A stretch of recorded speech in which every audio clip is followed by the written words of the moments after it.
In many ways, the Aston Martin V8 Vantage N430 is a car for today from yesterday. Its Nürburgring-inspired name and paint scheme might well be new, but its shape and feel are both cosily familiar, and its V8 engine and 6-speed manual gearbox are similarly old school in both their design and in their appeal. So is the N430 a mere dinosaur that needs putting out of its misery, or is it something more than that? Are there lessons that can be learned from its back to basics engineering approach?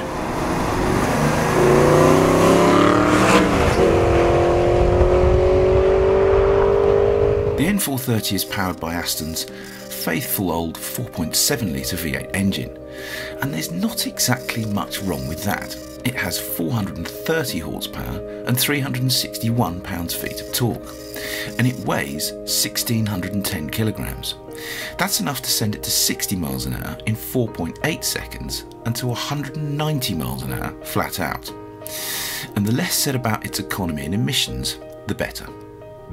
Okay, so I know it sounds like quite a lot of money for not that much car nowadays, but there is something about the Aston N430 that just has this lovely old-fashioned, old-world appeal to it.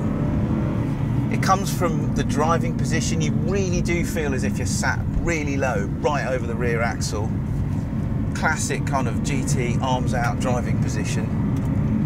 And this is very probably the last time Aston are going to make a car with a manual gearbox. And okay, flappy paddles are more efficient and better and faster, etc. But there is something really still delightful about doing a bit of heel and toe and shifting the lever yourself.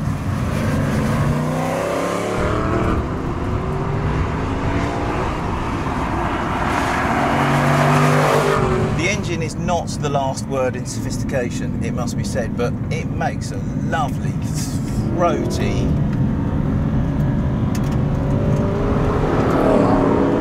proper V8 noise, and you have to love it for that. It's also quick, the N430. I mean, there's no question about that. It's not as, you know, it won't murder a B road like a 911 Turbo, but it is still light your hair up fast when you really put your foot down, and it doesn't feel that smooth right at the top of the rev range if you really rev it out, but it's got proper torque, proper performance.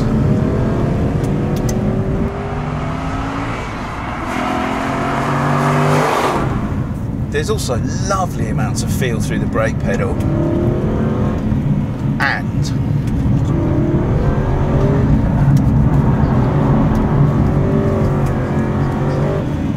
it will do the Larry stuff just about as well as any car on sale in 2014. There's just something about the M430 that makes me smile. It kind of makes me remember about yesteryear, really.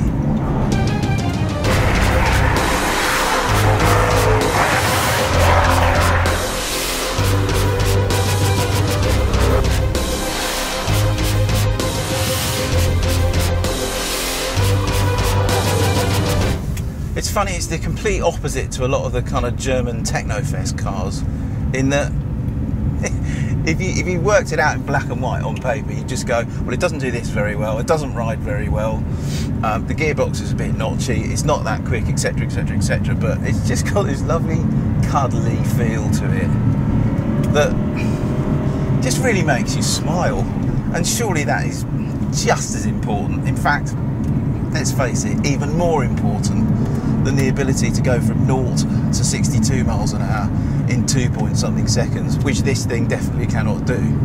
I still love it all the same though. Bottom line is, they will not be making cars like this. Certainly not in 10 years' time, possibly not even in 5 years' time, and I don't know, you just kind of wave goodbye to it with a big old grin, basically.